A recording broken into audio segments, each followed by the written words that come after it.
Hello, you all right? Welcome to the show. Now, you've been away for a little while. What have you been up to? Done an album, it's called Back to Black.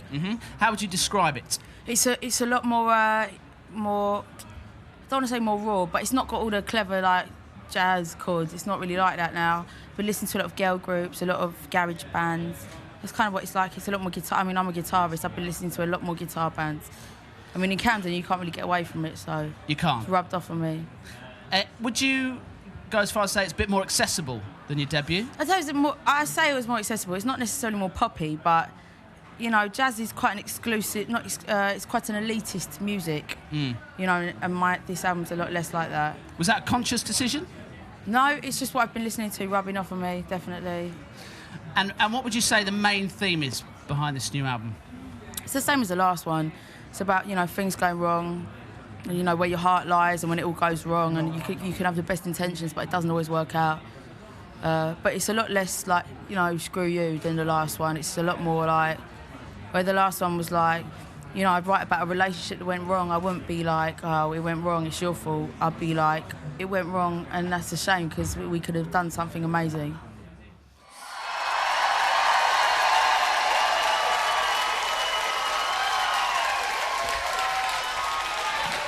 How you feeling, boys and girls? Try to make me go to rehab. I said no, no, no. Yes, I've been from black, but when I come back, you no, no, no.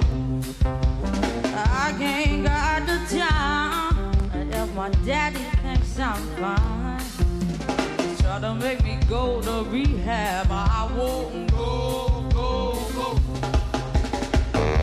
I'd rather be at home with rain.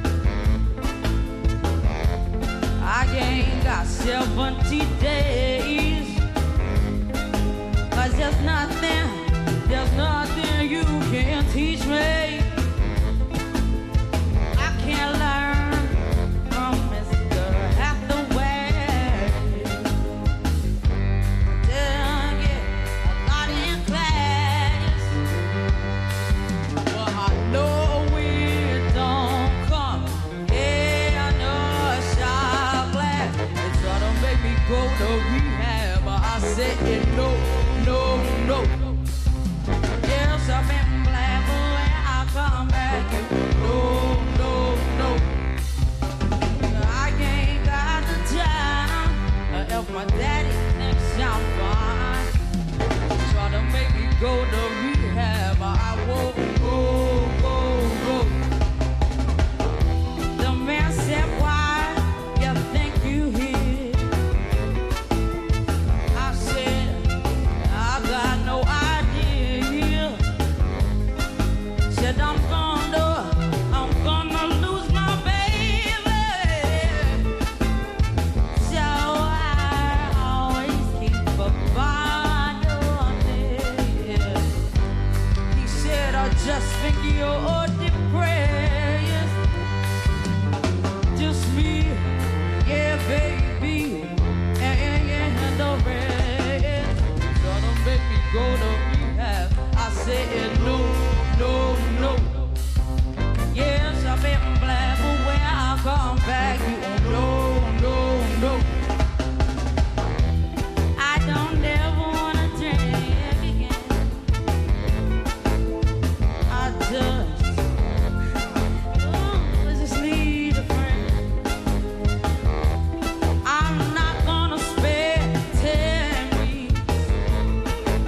Have everyone think I'm on the man, yeah. And it's not just my pride. It's just till these tears have dried. Try to make me go to rehab, I said no, no, no. Yes, I've been black, but when I come back, you no, no, no.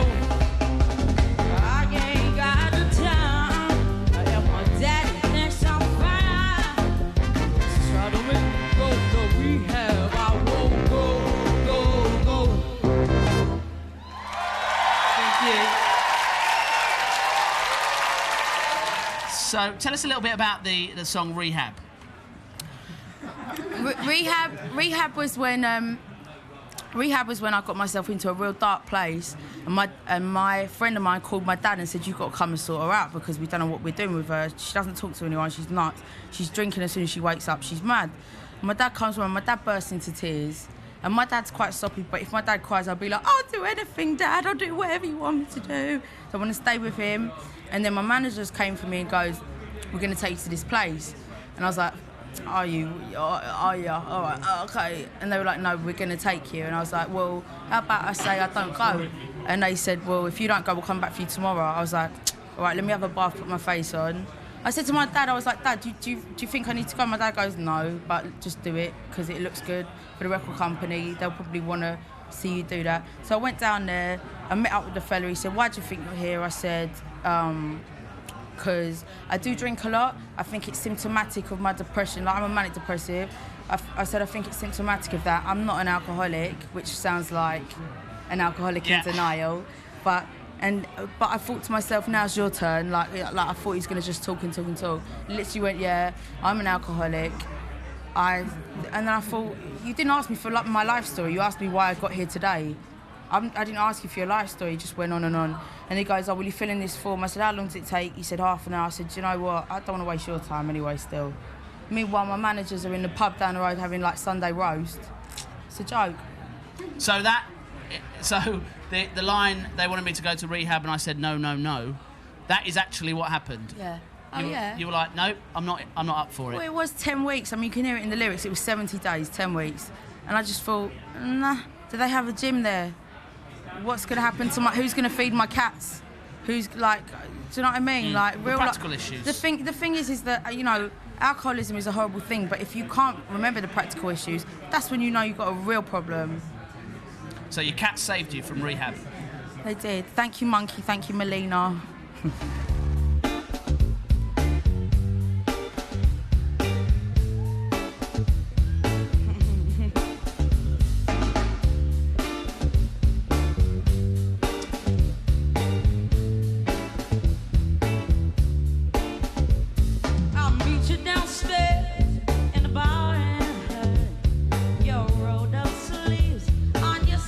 T-shirt, you say, "What did you do with him today?"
you're quite an outspoken person, which we love you for. I have been.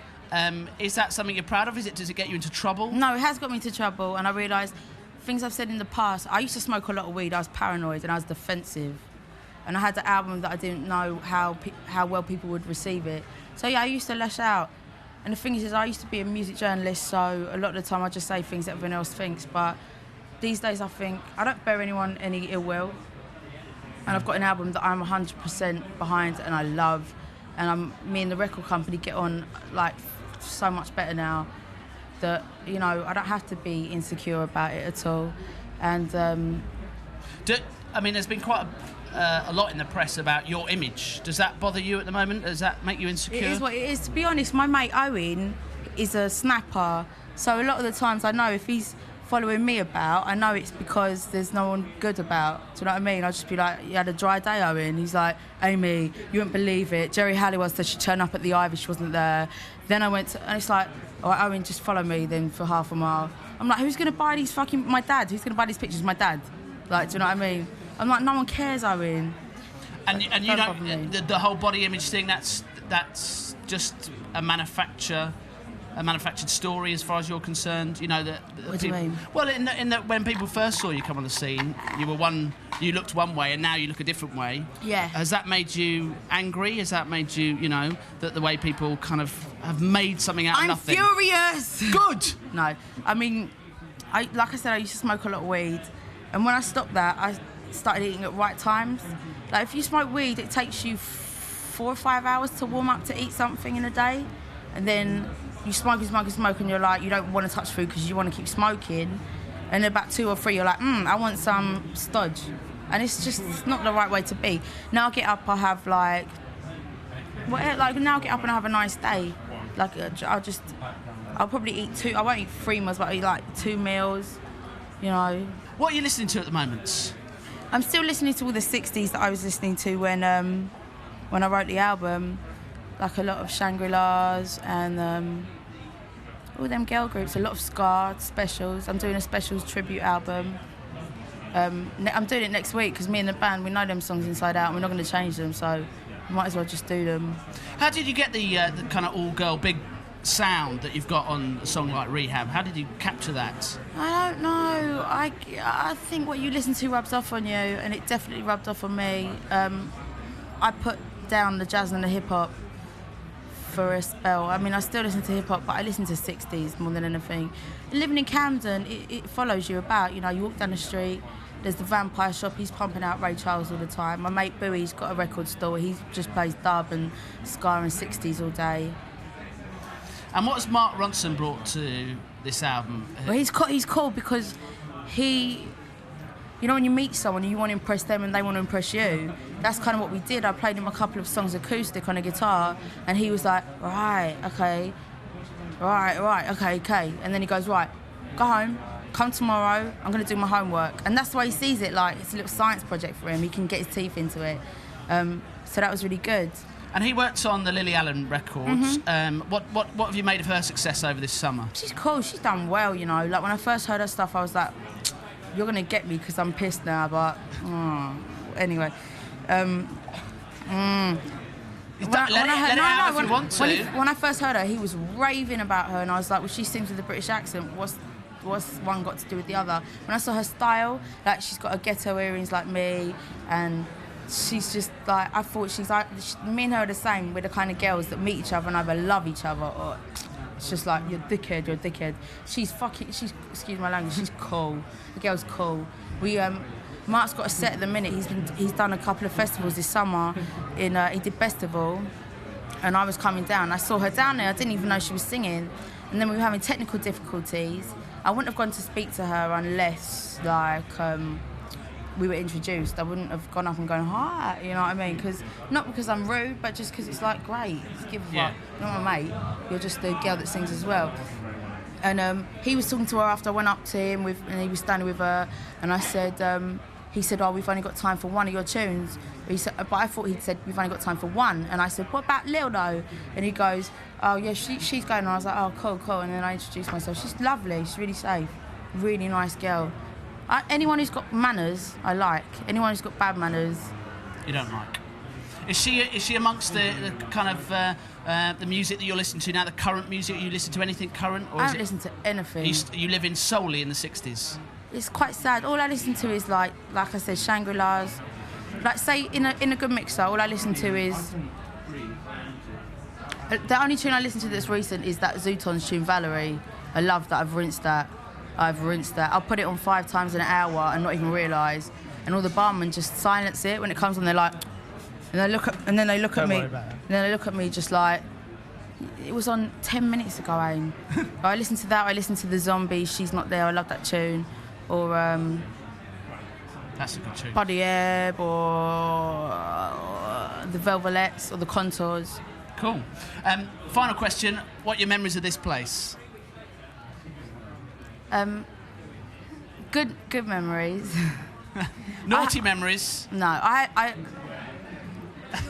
no, I'm so not going to say. All right, that's good enough for me. If you and me were talking, yeah, off camera, yeah. That smile says it all. But you're good, you're healthy, you're happy. Yeah, I don't go to the gym as much anymore as I did, but I'm very happy though.